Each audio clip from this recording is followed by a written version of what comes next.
In the entire Second World War, only one American combat operation ever set foot on Japan's home islands. It wasn't a marine landing, it wasn't a paratrooper drop. It was 8 submariners, a glass pickle jar, and 55 pounds of high explosive. They had 90 minutes to bury a bomb under a railroad track and get back to their submarine before sunrise. This is the story of the night they almost didn't make it. The sea was black, not dark. Black, the kind of black you only find in the Sea of Okhotsk before dawn, when the moon is hidden behind low cloud and the world has been reduced to the slap of cold water against a steel hull and the smell of diesel rising through an open hatch. July 19th, 1945. 7 o'clock in the morning, local time. A submarine sat just beneath the surface, 2 miles off the coast of Kurafuto, the southern half of an island the Japanese Empire had owned for 40 years and most Americans had never heard of. Her name was USS Barb, her hull number was SS Toon 20, and inside her cramped conning tower, a 31-year-old commander pressed his eye to the rubber cup of a periscope and stopped breathing. Through the crosshairs, in the grey light of a Japanese summer morning, he saw a train, a locomotive trailing white steam, 6 freight cars behind it. Moving south along a coastal railroad so close to the sea that he could count the wooden ties between the rails, soldiers probably. Ammunition, certainly. Supplies bound for the garrison at Kashiho, the same garrison that would shoot at American Marines if the invasion of Japan went ahead in November. The commander watched the train disappear behind a low ridge. He lowered the periscope handles. He said nothing for a long moment. Then he said very quietly, 6 trains a day. It was the beginning of an idea that would end, 4 nights later, with 8 American sailors on Japanese soil, holding shovels and a pickle jar full of explosives. The only ground attack on Japan's home islands during the entire Second World War. His name was Eugene Bennett Fluckey. He had been born in Washington, D.C. in October 1913. He had graduated from the Naval Academy at Annapolis in the class of 1935. He had 6 years of peacetime service behind him before the war broke out, 3 of them on submarines, and they had taught him, above all, one thing. The difference between a dead crew and a living crew was not bravery, it was preparation. In April 1944 he took command of USS Barb. She was a Gato-class fleet submarine. 311 feet long, 27 feet across the beam, 1,500 tons on the surface, 2,400 tons when she dove. About 80 men, officers and enlisted together, lived inside her pressure hull, breathing recycled air, eating canned food, sleeping in bunks stacked 3 high against the curving steel. By July 1945 she had become one of the most decorated submarines in the United States Navy, 4 Presidential Unit citations, 8 battle stars, a Navy unit commendation, 17 enemy ships sunk and verified. But none of that, none of the citations, none of the metal pinned to chests in ceremonies at Pearl Harbor, none of it explained what made USS Barb dangerous. What made her dangerous was sitting in the conning tower at 7 o'clock in the morning, lowering the periscope, thinking about a train. 6 months before that morning, the paperwork for Eugene Fluckey's Medal of Honor had begun moving through the Navy Department.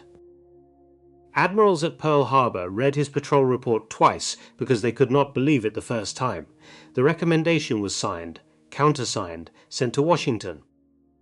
By July 1945, the medal itself had not yet been pinned to his uniform, but every senior officer in the Pacific Fleet already knew what was coming, and every senior officer in the Pacific Fleet already knew why. The citation described the night of January 23, 1945. The Japanese had assembled close to 30 merchant ships inside Namquan Harbor on the coast of mainland China.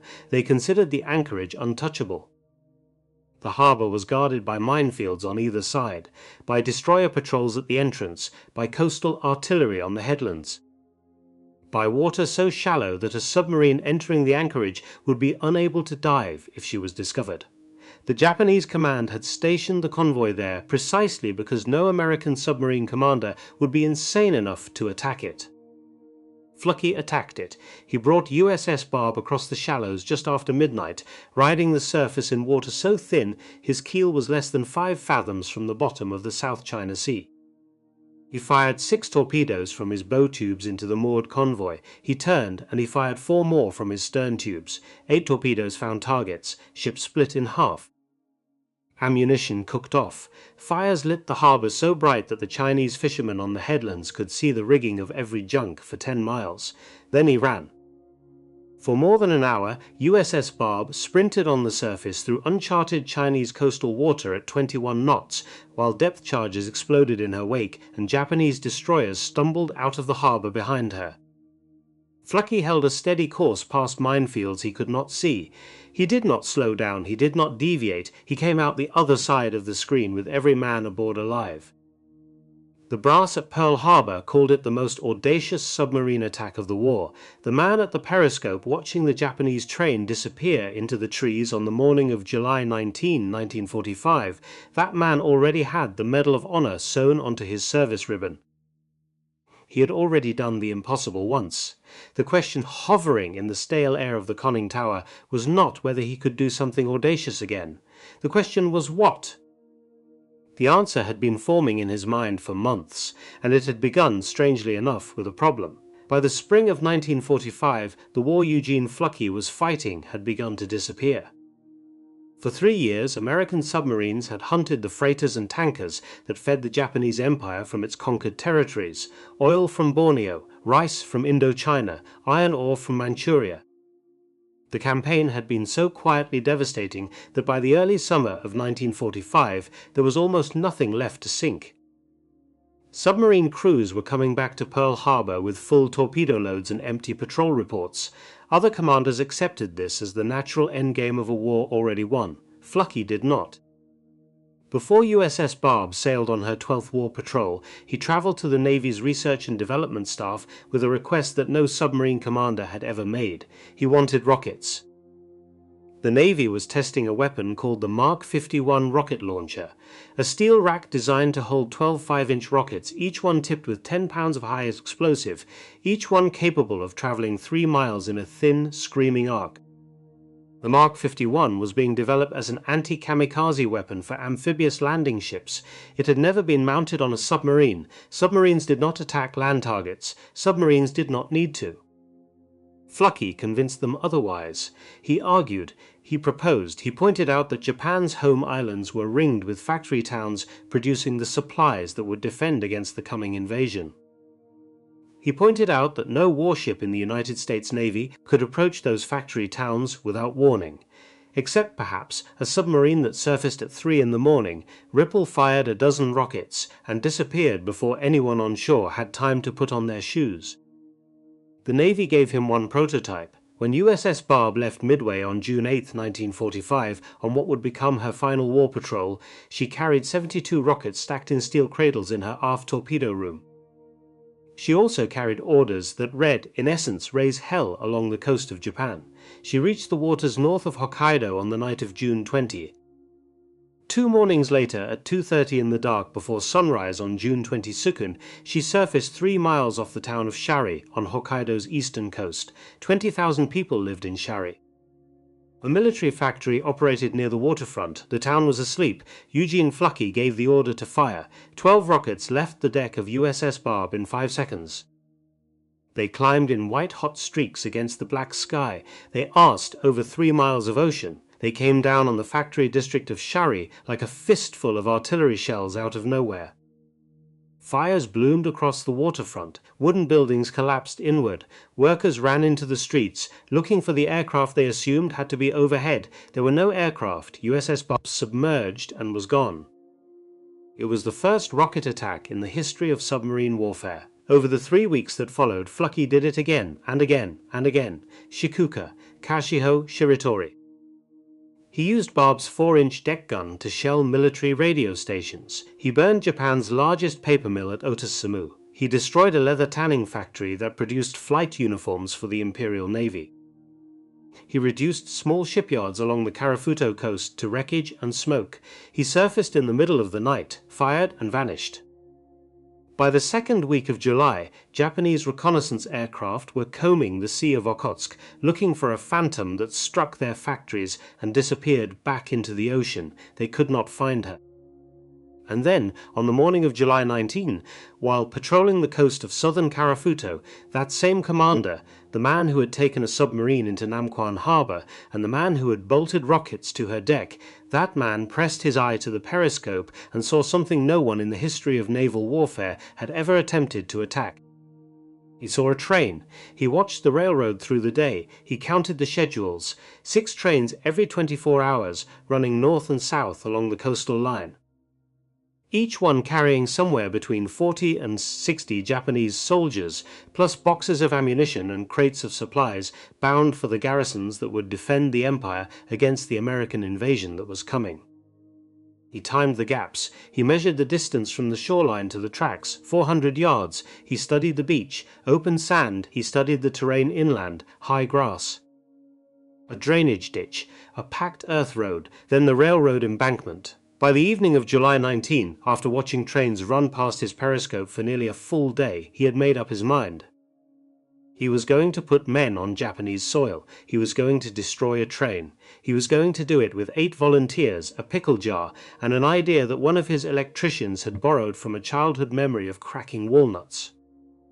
And in the wardroom of USS Barb, 2 miles off the coast of an empire that had not been successfully invaded in 700 years, the 8 men who would carry that order onto a beach in the dark, the 8 men whose names would one day be inked beneath a small locomotive symbol on a submarine battle flag displayed behind glass in a museum in Groton, Connecticut, those 8 men did not yet know what they had volunteered for.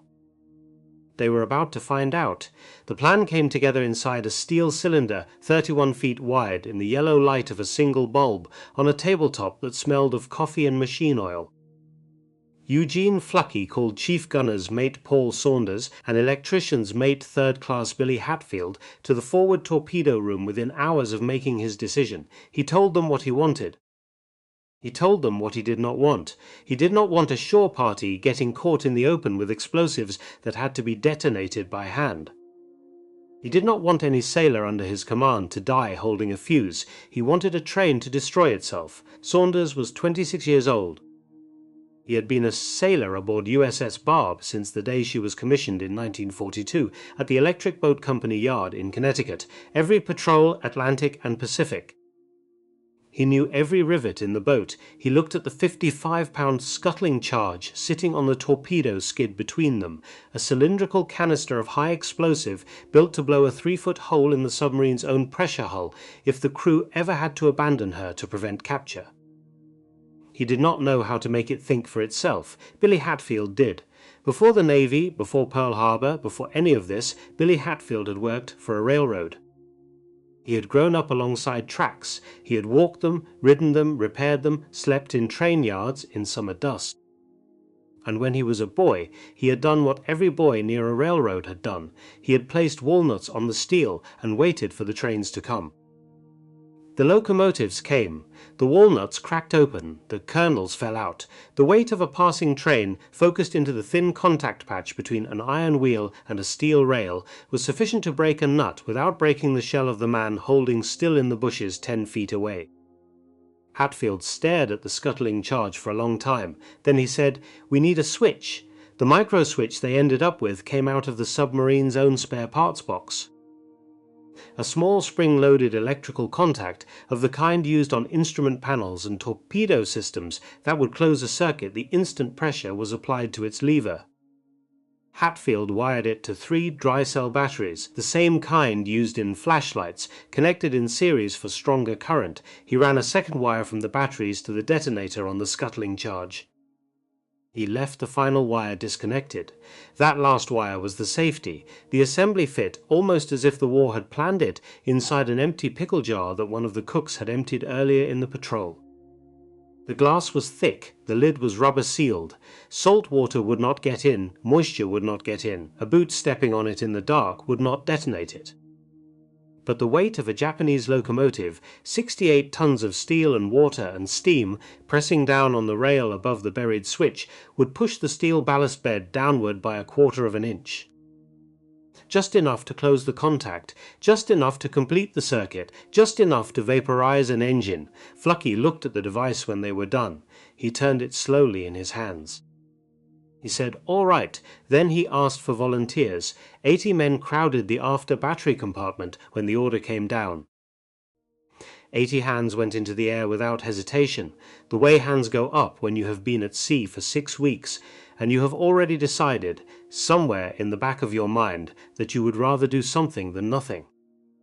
Flucky looked at them. He told them the rules. First, married men step out. He would not create a widow, not at this stage of the war, not for an operation that might fail. Not when victory was so close. He could already taste it in the cigarettes the crew brought back from Pearl Harbor. Men with wives, men with children.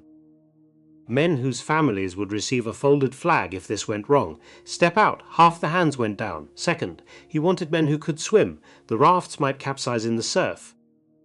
The water was 48 degrees. A sailor who could not swim was a sailor who would drown silently in the dark. A few more hands went down. The Boy Scouts preferred. Some of the men laughed. Flucky did not. He had been a scout himself, as a boy in Washington. He believed in the training.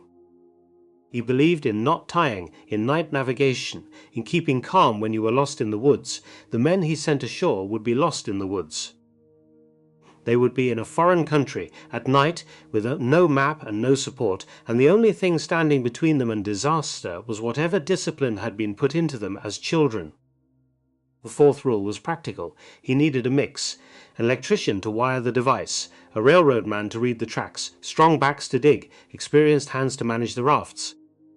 He needed a small army of 8 men with the right skills in the right combinations. He picked them by name. Chief Gunner's mate Paul Saunders would lead the shore party.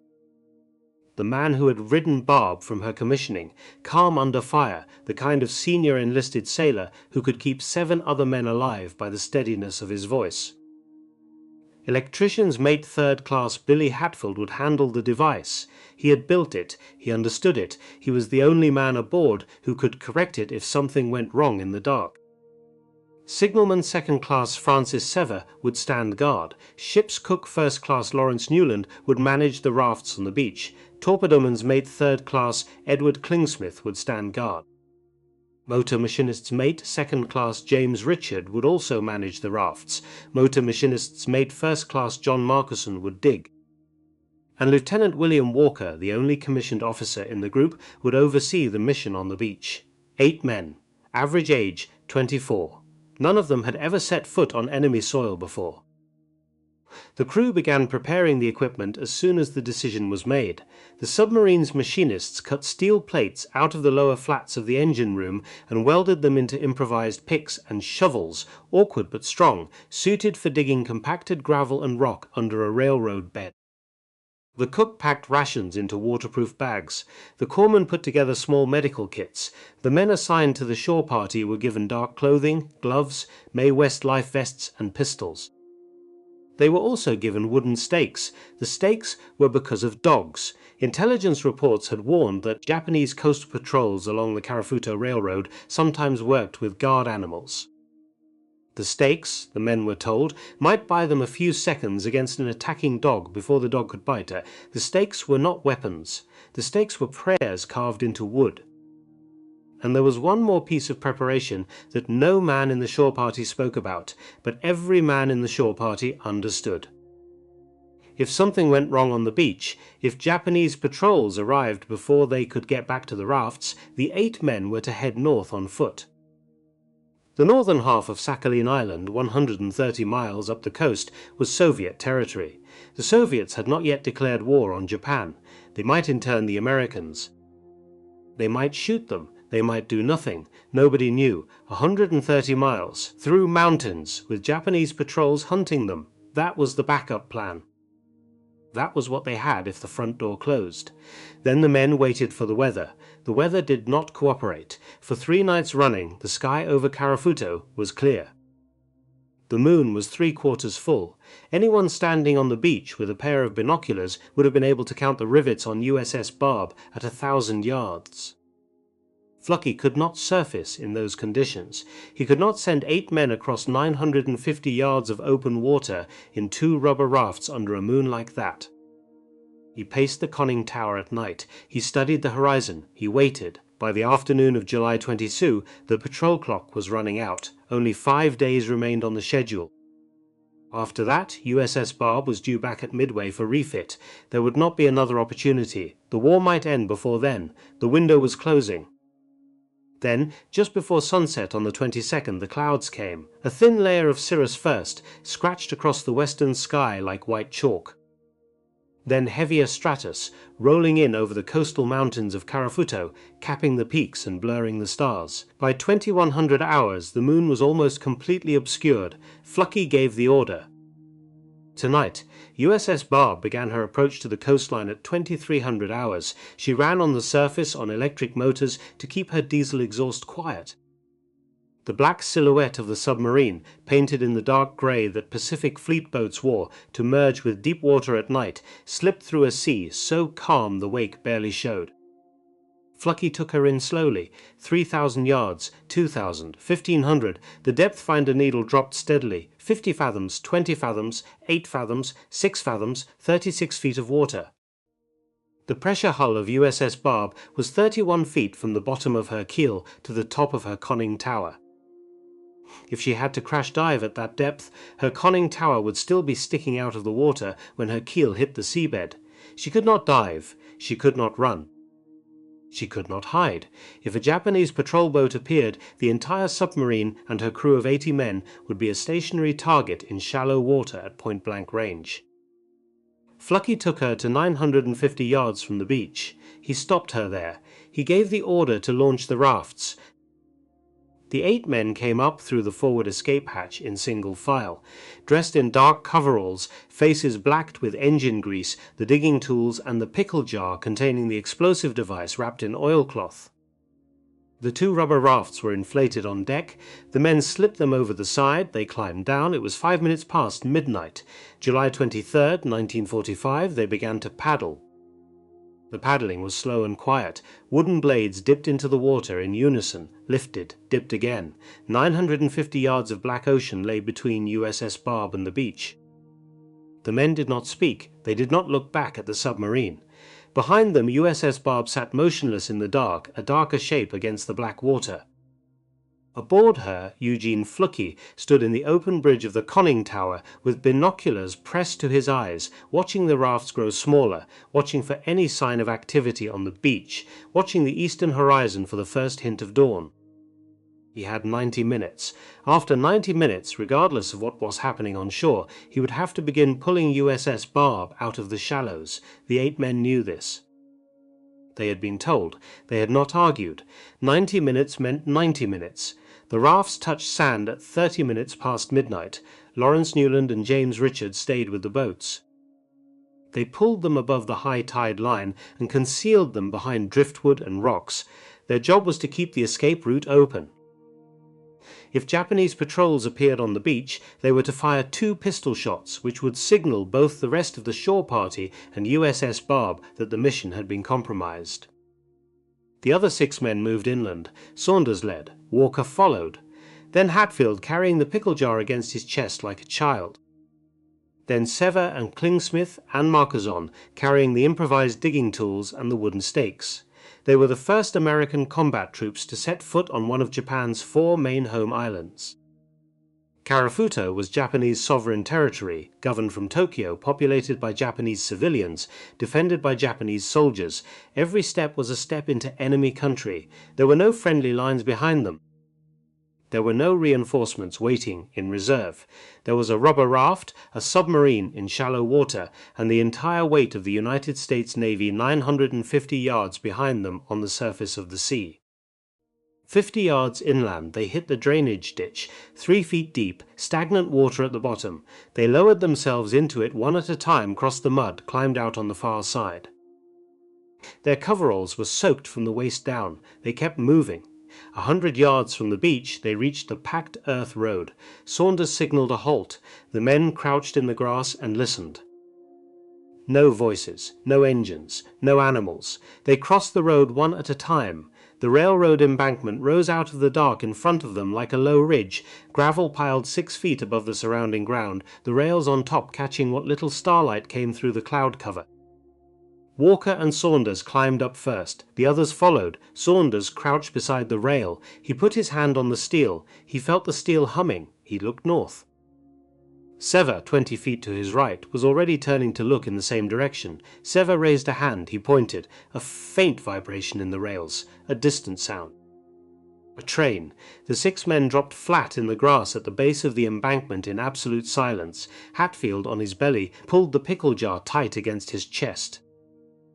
The digging tools lay on the gravel beside the rails, glinting faintly where any locomotive engineer with a working searchlight would have spotted them from half a mile away.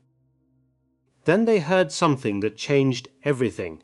They heard the train approaching in the dark, getting louder, getting closer, and they did not see any headlight. The Japanese had blackout protocols on the Karafuto Coastal Railroad. After dark, trains ran without lights. It was a precaution against American air raids and submarine spotters. It was a sensible defensive measure.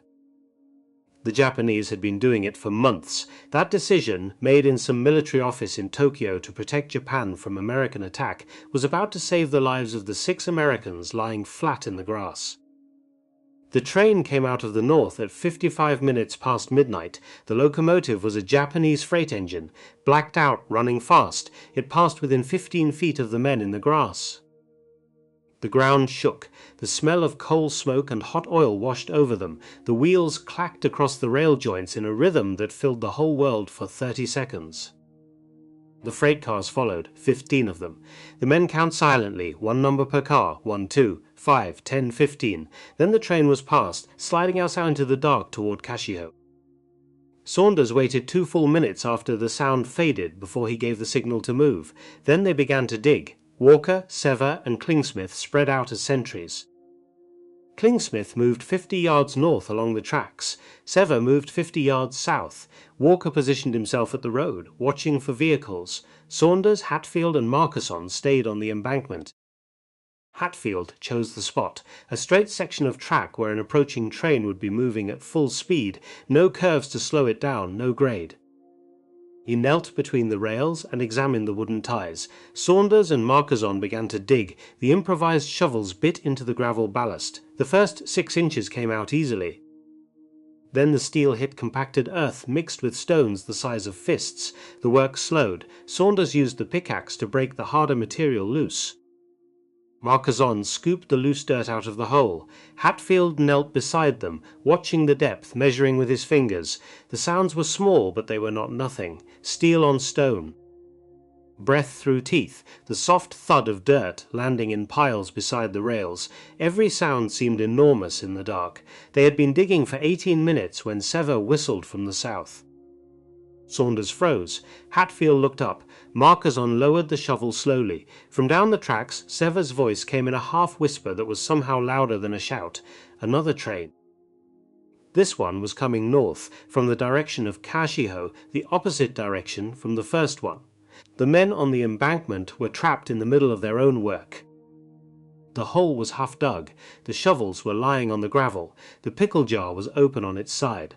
Hatfield had components scattered around him, batteries and wires, and the small black square of the micro switch. There was no time to put anything away. They dropped flat where they were, right between the rails, right next to the half-dug hole. Hatfield curled around the pickle jar. Saunders pressed himself against a wooden tie, face down in the gravel. The vibration came up through the ground into their bones. The sound built in the distance, closer, closer, until it was a roar coming straight at them. The locomotive thundered overhead at 1:17 in the morning. No headlight, no warning. Just 68 tons of Japanese steel and steam and coal fire passing within 4 feet of the back of Paul Saunders's neck. The rails shrieked, steam hissed.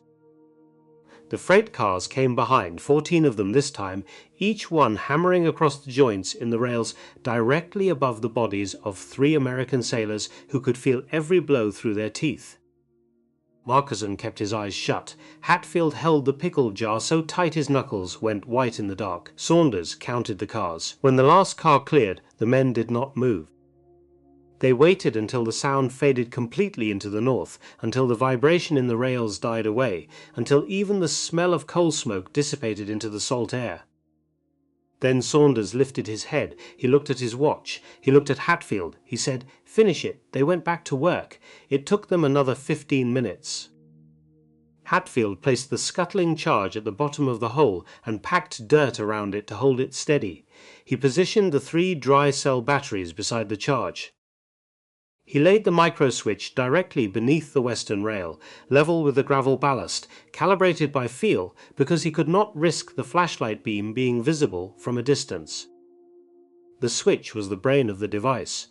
If it sat too deep, the rail would not depress enough to close the contact when the locomotive passed over it. If it sat too shallow, ordinary vibration from a freight car or a track inspector's wheelbarrow might detonate the explosive while there was nothing valuable to destroy. Hatfield placed it by touch. He breathed through his nose. He did not hurry. He wired the positive terminal of the batteries to one side of the micro-switch. He wired the negative terminal to the detonator on the scuttling charge. The final wire, the wire that would close the circuit and arm the device, lay coiled in his palm. He looked at Saunders. Saunders signaled the sentries to pull back. Klingsmith came in from the north, Sever came in from the south, Walker came up from the road. The 6 men gathered above the buried device on the embankment of a railroad line in southern Karafuto at 1:35 in the morning of July 23, 1945. Hatfield made the final connection. The circuit went live. He covered the device carefully with dirt and gravel, brushing the surface flat with his hand, blending the disturbed earth into the rest of the ballast. A track inspector walking the line in daylight might have noticed the slightly fresher color of the stones. A locomotive engineer running blackout blind at 40 miles an hour in the hours before dawn would notice nothing at all. The men moved off the embankment. They began working their way back toward the beach. Same route in reverse, across the road, through the drainage ditch, through the high grass. They moved faster now. Their job was done. The device was armed. Every additional minute on Japanese soil was a minute someone might find them. What none of them knew, as they hurried through the grass back toward the waiting rafts, was that out in the dark behind them, 950 yards offshore, Eugene Fluckey was watching something through the periscope of USS Barb that none of the 6 men on the beach could see. He was watching a 3rd train, and it was coming from the north. The voice came across 900 yards of black water like a slap. It was Fluckey, leaning out of the open bridge of USS Barb, hands cupped around a megaphone, shouting at the rafts in violation of every rule of submarine concealment he had ever followed. Paddle. Paddle faster, then again louder. There is a train coming. Paddle. The 8 men in the water did not understand at first. They had just escaped a train. They had buried the device. The mission was over. The rafts had pushed off the beach at 1:45. They were already in open water, working back toward Barb at the steady stroke they had practiced. They were halfway home. Then they heard Fluckey's words again, carrying flat across the calm sea, and they understood. The device was set to detonate when a train passed over it. A train was passing over it now. Saunders began stroking like a man possessed. The other men followed.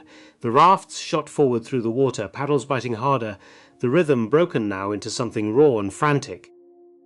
They had 400 yards left to USS Barb. The submarine sat low and dark in the shallow water ahead of them, her conning tower silhouette barely distinguishable from the horizon. Up in the bridge, Fluckey had already made the decision he could not afford to make. He should have started his dive. He should have submerged the moment that exhaust plume appeared against the mountains north of the railroad. He should have left the 8 men in the rafts to make their own way to Soviet territory, 130 miles through enemy country, on foot. He should have saved the submarine. Those were the rules of submarine command in the Pacific Fleet. Get the boat home, whatever the cost. He did not dive. He moved USS Barb closer to the beach instead, into water shallower than the length of her own hull, to shorten the distance the rafts had to cover. He stood in the bridge and watched 8 of his sailors paddle for their lives. At 1:46 in the morning, the lead raft scraped against the curved black flank of USS Barb. The men came up the side of the hull like climbers, hands grabbing at deck cleats and the hatch combing and anything they could hold. Hands from above pulled them up. Walker came up first. Hatfield went next, the pickle jar long gone, but his hands still shaped around its memory. Sever, Klingsmith, Newland, Richard, Marcusson. Saunders was the last man. He came over the rail at 1:46 and 30 seconds. The empty rafts drifted away from Barb's side. There was no time to retrieve them. They would deflate and sink within the hour. Flucky ordered the deck hatches sealed. The big diesels rumbled to life under his feet. USS Barb began to turn away from the beach, accelerating. Every shaft of horsepower the engineering crew could squeeze out of her pushed into the propellers. The explosion came at 1:47. The northbound train was a Japanese supply locomotive pulling 16 freight cars at 40 miles an hour through the darkness, the engineer running blackout blind because Tokyo had ordered it that way. The locomotive's lid wheels passed over the small's disturbed patch of gravel that Billy Hatfield had so carefully smoothed 3 hours earlier.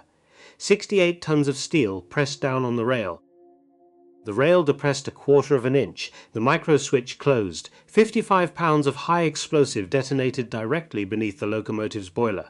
The fireball was visible from USS Barb. The men on her bridge, looking back over their shoulders as the submarine accelerated away from the coast, saw a column of white fire erupt from the line of the embankment and climb 100 feet into the dark. The boiler ruptured outward, adding superheated steam to the explosion. The engine simply came apart. The boiler split into 3 sections.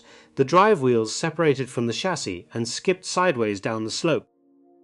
The smokestack cartwheeled through the air toward the beach the men had left less than an hour before.